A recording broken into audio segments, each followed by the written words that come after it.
India से आके Dubai काम करना चाहती है तो उसका खर्चा कितना लग जाएगा, जो कि एजेंट आप बता रहे हो कि सारी चीजें मिला के बताना, जिसमें आपकी एयर टिकट्स भी हो गई, आपका वीजा भी हो गया, आपका आपका जो क्वेश्चन बैंक हो रही है, अगर मानो आपकी 80 से 90 हजार रुपए सेविंग हो रही है तो आप अपना एग्जाम भी दे सकते हैं ओईटी का।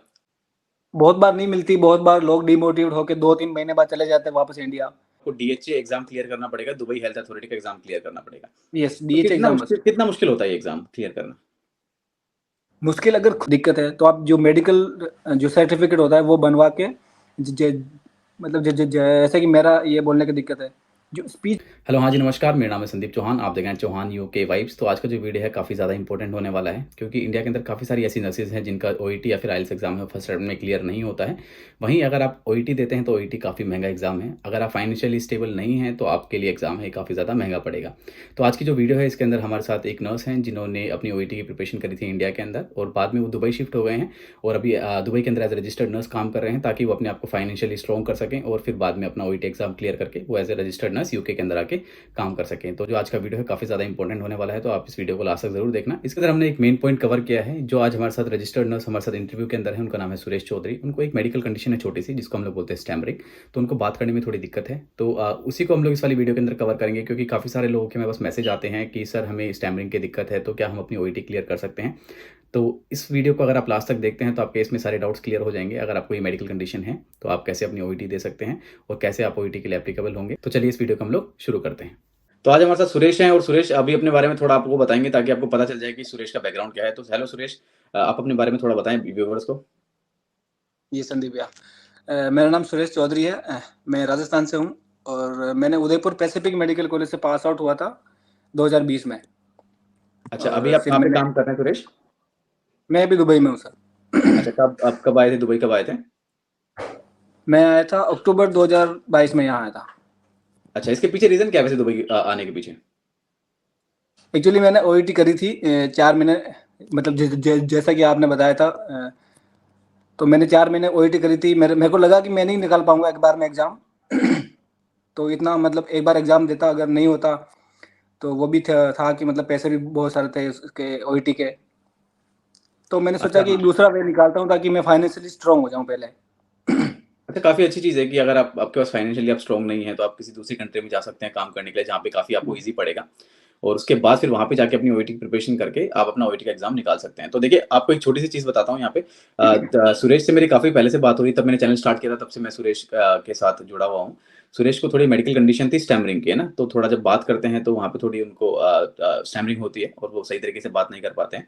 तो उनके पीछे एक रीज़न था कि जिसलिए ये अपने ओईटी को इतना डिले कर रहे हैं और वो दुबई आके काम कर रहे हैं, ताकि अगर बाय चांस एक बार में एग्ज़ाम क्लियर ना भी हो, तो उनके ऊपर इतना लोड नहीं आए और वो फाइनेंशियली स्ट्रॉन्ग हो सकें। पर मैं ये कहूँगा कि इनका जो जज़्बा है एग्ज़ाम को क्लियर करने का, वो ऐसा है कि ये हार नहीं मान रहे हैं। काफ़ी सारे लोग ऐसे हैं जिनकी नॉर्मल स्पीच है, पर फिर भी वो लोग टेंशन लेते हैं कि हमारा एग्ज़ाम क्लियर होगा या नहीं होगा। पर सुरेश अपनी लाइफ़ को और अपनी ओईटी को लेके इतना पॉज़िटिव हैं कि वो उसके लिए काम कर रहे हैं और अपनी प्रिपरेशन अभी भी उनकी जारी है।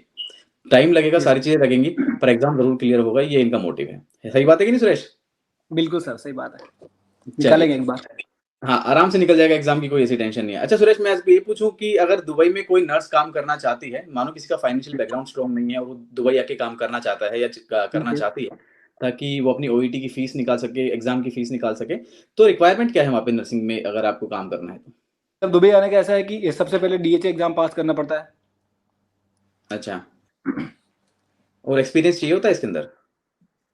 एक्सपीरियंस मतलब 2 साल का मांगते हैं, बट अब इतना जरूरी नहीं रहा है। 1 साल का हो तो भी हो सकता है मतलब। अच्छा, काम चल जाएगा। अच्छा, आप ये बताएँ मुझे कि बीएससी नर्सिंग और जीएनएम दोनों एप्लीकेबल है, दोनों अप्लाई कर सकते हैं दुबई के लिए? हाँ, दोनों कर सकते हैं, बट मतलब बीएससी वालों को मतलब एज ए रजिस्टर्ड नर्स लेते हैं, और जीएनएम वालों को एज ए असिस्टेंट नर्स के रूप में मतलब ये लेते हैं। अच्छा, तो देखिए, अगर कोई जीएनएम वाला है तो वो यहाँ पे आके काम करना चाहता है दुबई के अंदर, तो वो असिस्टेंट नर्स पे आएगा, और जो बीएससी वाला है वो यहाँ पे एज़ अ रजिस्टर्ड नर्स वो काम करने के रजिस्टर्ड। लिए आएगा। अच्छा, मुझे ये बताएँ कि क्या सैलरी में भी डिफरेंस है बीएससी नर्सिंग और जीएनएम वालों की? हाँ, यस, होती है। मतलब जैसे कि आप हॉस्पिटल में काम करते हो, हॉस्पिटल में मतलब मिनिमम 5,000 मान लो, 5,000 दिरहम एक नर्स की होती है, रजिस्टर्ड नर्स की होती है। और असिस्टेंट नर्स की मतलब 3,000 3,500 ये मान लो, 4 मान लो। 4,000। तो 4,000 दिरहम होती है जीएनएम जिसने करी हुई है, जिसने जीएनएम नर्सिंग करी हुई है, और जो बीएससी नर्सिंग है, रजिस्टर्ड नर्स है, उसकी सैलरी 5,000 दिरहम होती है, राइट? 5 तो मतलब 5 से ऊपर भी हो सकती है, 5 5.5 6 ऐसा। अच्छा, डिपेंड करता है आप कौन वो से डिपेंड हॉस्पिटल में काम कर रहे हो। वो डिपेंड करता है कौन से हॉस्पिटल में और कौन से डिपार्टमेंट में हो। अच्छा, अच्छा, अच्छा। अच्छा, मैंने काफ़ी सारे सवाल और भी लिखे हुए हैं यहाँ पे। तो टैक्स तो आपका कटता नहीं होगा वहाँ पे, है ना? आपकी जो सैलरी में से? नहीं, यहाँ पर सब टैक्स फ्री है, यहाँ यहाँ टैक्स फ्री। अच्छा, और हम लोग अगर नॉर्मली अगर हम लोग बात करें कि आपकी जो सैलरी है, अगर हम लोग इंडियन करेंसी में बात करते हैं, दिरहम में बात ना करके, तो आपकी कितनी सैलरी होती है वहाँ पे? अगर 5,000 सैलरी है तो वो 1,05,000, 1,10,000।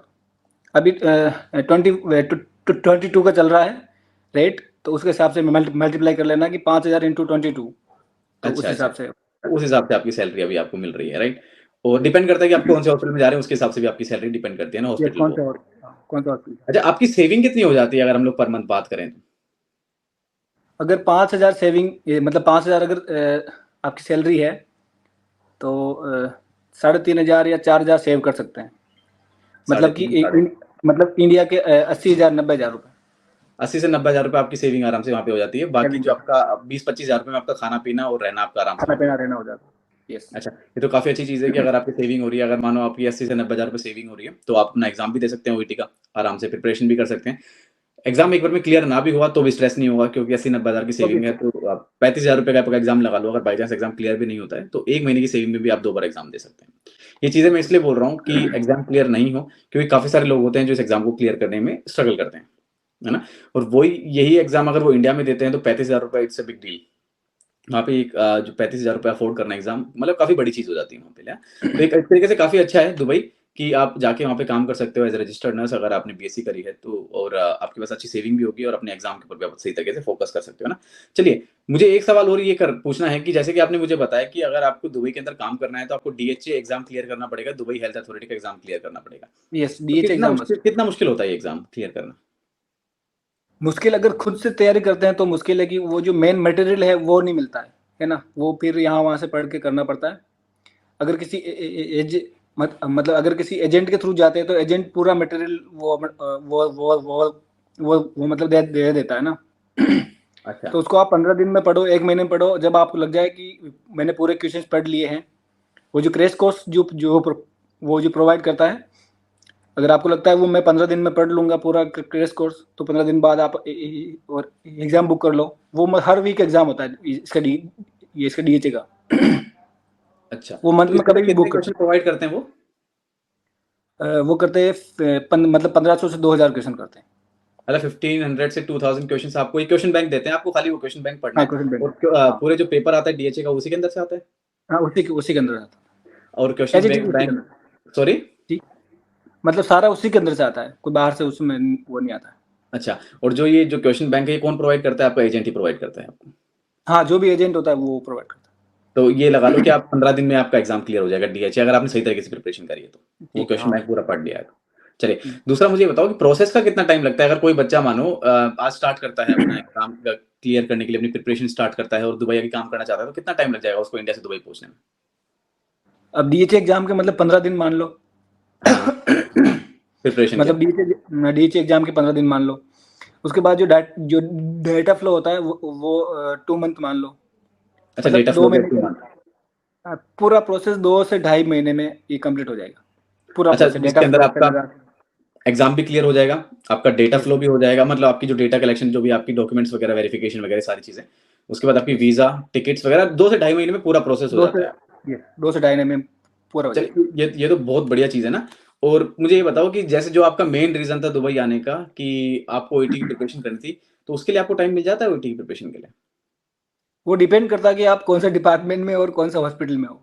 अब जैसे कि मैं ईआर में हूँ, तो मेरे को थोड़ा कम मिलता है, और जो आईसीयू वगैरह है, जो वार्ड में है, उनको थोड़ा-सा मिल जाता है, मतलब क्योंकि उनके 3 दिन काम करना पड़ता है, और बाकी जो मतलब जो आपके जो यूके वाला सीन है वही है। और मेरे ईआर में मतलब कि 8 घंटे की शिफ्ट होती है। और जो अच्छा, बाकी आईसीयू में है, जो वार्ड में है, उनके 12-12 घंटे की शिफ्ट होती है। वो अच्छा, 3 अच्छा, दिन काम करते हैं और उसके जो बाकी जो 3 दिन है वो रेस्ट है। ऐसा है। अच्छा। अच्छा, तो और मेरे को एक सवाल और पूछना था, ये सवाल मुझे पहले ही पूछ लेना चाहिए था कि हुँ। अगर कोई नर्स है, चाहे वो मेल नर्स हो या फीमेल नर्स हो, इंडिया से आके दुबई काम करना चाहती है, तो उसका खर्चा कितना लग जाएगा? जो कि एजेंट आप बता रहे हो कि सारी चीज़ें मिला के हुँ। बताना, जिसमें आपकी एयर टिकट्स भी हो गई, आपका वीज़ा भी हो गया, आपका आपका जो ये क्वेश्चन बैंक जो आपको प्रोवाइड करते हैं एग्ज़ामिनेशन के लिए, डीएचए के लिए, सारी चीज़ें मिला के आपका फीस, एग्ज़ाम फीस, सारी चीज मिला के कितना खर्चा हो जाता है आपका या मतलब सॉरी दुबई तक आने वो तक? वो डिपेंड करता है आप कौन सा एजेंट चूज कर रहे हो, क्योंकि अच्छा मतलब कोई एजेंट होता है वो 3 लाख मांगते हैं, कोई 2-2.5 लाख में मांगते हैं। वो डिपेंड करता है आप कौन से एजेंट के पास जा रहे हो ऐसा। अच्छा, मतलब वो डिपेंड करता है एजेंट एजेंट के ऊपर कि मतलब जी क्या जी। रेट है। पर उसके अंदर फिर आपके 3 लाख में आपका सारा काम करवा देते हैं, 2 से 3 लाख रुपए पकड़ के चलते हैं अपन, है ना? 2 से 3 में सारा काम करवा देते हैं। फिर यहाँ आने के बाद जो मतलब जॉब ढूंढने में मतलब टाइम लगता है, आपको यहाँ जॉब ढूंढनी पड़ती है। हर हॉस्पिटल, हर अच्छा क्लिनिक में जाके रिज्यूम देना पड़ता है आपको, अच्छा, ऐसा। यूके की तरह नहीं है कि आप जब आप इंडिया से आएंगे तो नहीं आपकी नहीं ऑलरेडी गवर्नमेंट जॉब होगी, ऐसा नहीं है। आपको यहाँ पे नहीं, आके ऑनलाइन जॉब ढूंढनी है, रिक्रूटमेंट फिर है। चाहे आपको क्लिनिक में मिले या फिर हॉस्पिटल में मिले, तो ये तो बहुत ये बड़ा सर, रिस्क ही है एक तरीके से, क्या पता जॉब भी ना मिले। बहुत बार नहीं मिलती, बहुत बार लोग डिमोटिवेट होकर 2-3 महीने बाद चले जाते हैं वापस इंडिया। पर मेरे को मतलब 3 महीने बाद जॉब मिली है। अच्छा, मुझे जो पता ये था कि जॉब आपके, तो हाँ हाँ, हम्म, बोलो। मुझे पता था कि जॉब तो मिलनी है। 2 महीने लगो, 3 महीने लगो, थोड़ा सा घूमे, तो बाद में जॉब का हुआ ही है। अच्छा, मैं हाँ ये बोल रहा था कि जो आपका एजेंट है जिसके थ्रू आप आए हैं, उसकी कितनी रिस्पॉन्सिबिलिटी है आपको जॉब दिलवाने में? उसका सारा डीएचए का सारा प्रोसेस, वीज़ा, टिकट, और मतलब कि जब तक जॉब नहीं लगे तब तक रहने का, मत उनके साथ रखो या उनका कोई भी वो दूसरा रूम हो, वहाँ रखते हैं, खाना-वाना सब वो उनका ही होता है, जब तक जॉब नहीं लगे तब तक। 2 महीने, 3 महीने, 4 महीने, अच्छा, मतलब उन्हीं की तरफ से सारी चीजें होती है और डिपेंड करता होगा यार सब एजेंट उनका। टू एजेंट की ना कि हाँ, वो आपको ये चीजें प्रोवाइड कर रहा है या नहीं कर रहा है ना, जी, सही बात है कि नहीं? नहीं वो डिपेंड करता है, कोई-कोई जो होता है मतलब 3 लाख रुपए ले लेते हैं और वो सिर्फ़ डीएचए तक का ही रखते हैं। मतलब बाद में यहाँ आके जॉब खुद ढूँढो, खुद देखो, बस वहाँ तक छोड़ देते हैं वो। कुछ होते हैं जो अच्छा पूरा मतलब पूरा साथ देते हैं कि जब तक आपके जॉब नहीं लगे तब मतलब तब सारा खर्चा हमारा, जो आप दे रहे हैं उन्हीं में से, ऐसा। अच्छा, तो इसके अंदर ये पॉइंट निकल के आता है कि जब आप आओ तो देख के आओ कि आप कौन से एजेंट को चूज कर रहे हो और कैसे यहाँ पे आ जी, रहे हो। एक जेन्युइन एजेंट आपको पकड़ना है जो कि आपको वहाँ पे जॉब ढूंढने में भी आपकी मदद करे। जब तक आपको जॉब नहीं मिलती है तब तक आपको अकोमोडेशन भी दे और खाने के लिए और रहने के लिए सारी चीजें दे, जी, मतलब जी। समझ रहे हो, ये कहना चाहता हूँ, है ना? बाकी मैं सही बताऊँ तो किसी को अप्रिशिएट नहीं करूंगा इंडिया से कोई अगर कोई आना चाहता है, दुबई आके काम करना चाहता है, जिसकी फाइनेंशियल जी, कंडीशन स्ट्रॉन्ग नहीं है, ओईटी प्रीफर नहीं कर सकता है और थोड़ी इंग्लिश में दिक्कत है, वो आके दुबई काम कर सकता है इनिशियल डेज, ताकि वो अपनी फाइनेंशियल कंडीशन है वो थोड़ी सुधार सके। बाकी जी, वैसे सही बताऊँ सुरेश तो देखो दुबई से काफ़ी अच्छे-अच्छे ऑप्शंस हैं अपने पास ये भी काम है। करने के, है ना? सही बात है कि नहीं, जितनी भी यूरोपियन कंट्रीज़ हैं, आप यहाँ पे आके registered as a registered nurse काम कर सकते हो, काफ़ी अच्छे-अच्छे ऑप्शन हैं। अच्छा मुझे ये बताओ कि किसी बच्चे का ये डिसीज़न सही होगा कि जिसकी फाइनेंशियल कंडीशन सही नहीं है कि मैं दुबई जाके काम कर लूँ, फाइनेंशियली स्ट्रॉन्ग हो जाऊँ और फिर जाके मैं दुबई जाके अपना ओईटी एग्ज़ाम दूँ और फिर बाद में मेरी यूके की या फिर ऑस्ट्रेलिया की या फिर न्यूज़ीलैंड की प्रोसेस करूँ? हाँ, एक तरीके से ये सही रहेगा, क्योंकि इंडिया में जब एग्ज़ाम दे देते हैं तो वो 35,000 रुपए प्लस आपका एक बार में नहीं हुआ, तो वो पैसे वेस्ट है। सही यहाँ बात है। आने के बाद थोड़ा मतलब फाइनेंशियली स्ट्रॉन्ग हो जाओ और फिर यहाँ से एग्ज़ाम देते रहो।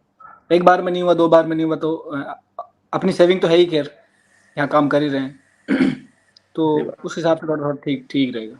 एक सजेशन मैं यहाँ पे भी देना चाहूँगा कि जो भी लोग दुबई जाते हैं, इवन सुरेश मैं आपको भी ये चीज़ बताना चाहूँगा कि दुबई को आप अपनी परमानेंट पोज़ीशन ना समझें, आप दुबई को एक स्टेपिंग स्टोन समझें कि आप दुबई आए, आपने अपने आप को फाइनेंशियली स्टेबल किया, आपके पास ओईटी के पैसे इंडिया के अंदर नहीं थे क्योंकि देखो काफ़ी महँगा एग्ज़ाम है, मेरे पास भी नहीं थे, काफ़ी सारे लोगों के पास नहीं होते हैं, है ना? एक बार फेल हो गए तो हम लोग दोबारा देना काफ़ी मुश्किल होता है ओईटी एग्ज़ाम को।